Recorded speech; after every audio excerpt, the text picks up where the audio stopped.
अस्मदाचार्यपर्यन्तां वन्दे गुरुपरम्पराम् यो नित्यमच्युतपदां बुधयुग्मरुक्मभ्यामोहतस्तदितराणि तृणाय मेने अस्मद्गुरोर्भगवतोऽस्य दयैकसिन्धोः रामानुजस्य चरणौ शरणं प्रपद्ये वन्दे लक्ष्मीपतिं देवं शङ्खचक्रगदाधरम् विद्यामूर्तिं हयग्रीवं शब्दार्थज्ञानलब्धये अमृतात्मादमेगावम् अमृताहरणं विभुं पाञ्चरात्रागमाचार्यं वन्दे वैकुण्ठभूपतिं पराशरं च मैत्रेयं भारद्वाजं कपिञ्जलं वसिष्ठादिमुनीं वन्दे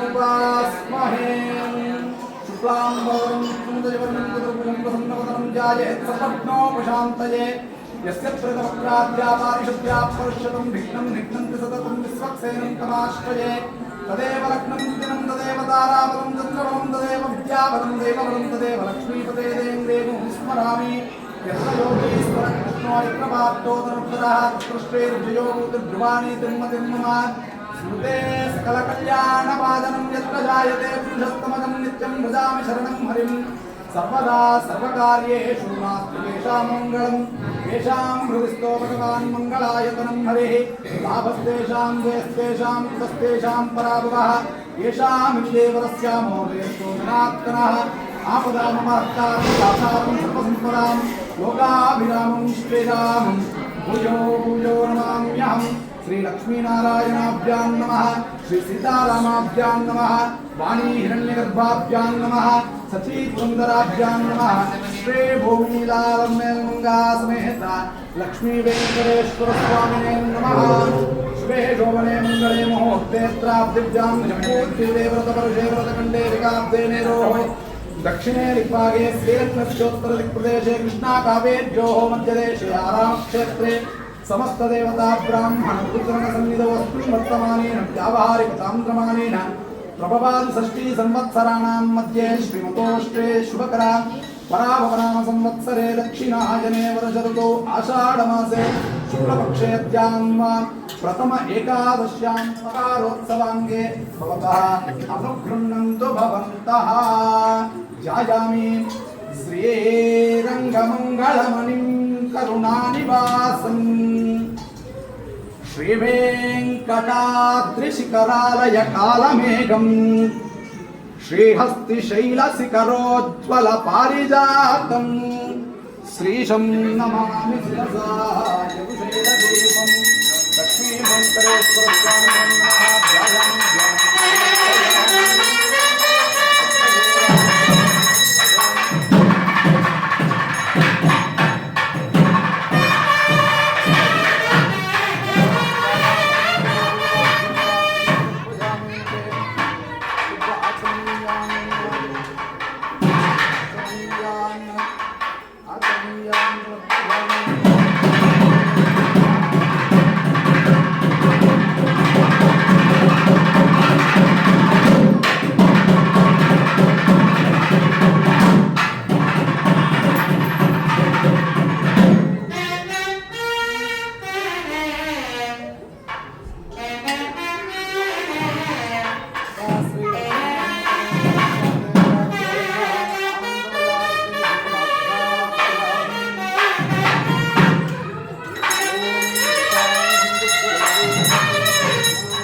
ಅತ್ಯಂತ ಪುಣ್ಯಪ್ರದವಾದಂತಹ ಪ್ರಥಮ ಏಕಾದಶಿ ಪ್ರಯುಕ್ತವಾಗಿ ಇದನ್ನು ಇನ್ನೊಂದು ಹೆಸರು ಹೇಳುತ್ತಾರೆ ಶಯನ ಏಕಾದಶಿ ಅಂತ.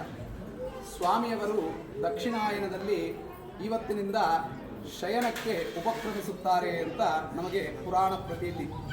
ಹಾಗಾಗಿ ಈ ಶಯನ ಏಕಾದಶಿಯಿಂದ ಮತ್ತೆ ಉತ್ಥಾನ ಏಕಾದಶಿಯವರೆಗೂ ಕೂಡ ಸ್ವಾಮಿ ಯೋಗ ನಿದ್ರೆಯಲ್ಲಿ ಉಪಕ್ರಮನಾಗುತ್ತಾರೆ ಅಂತ ಹೇಳುತ್ತಾರೆ.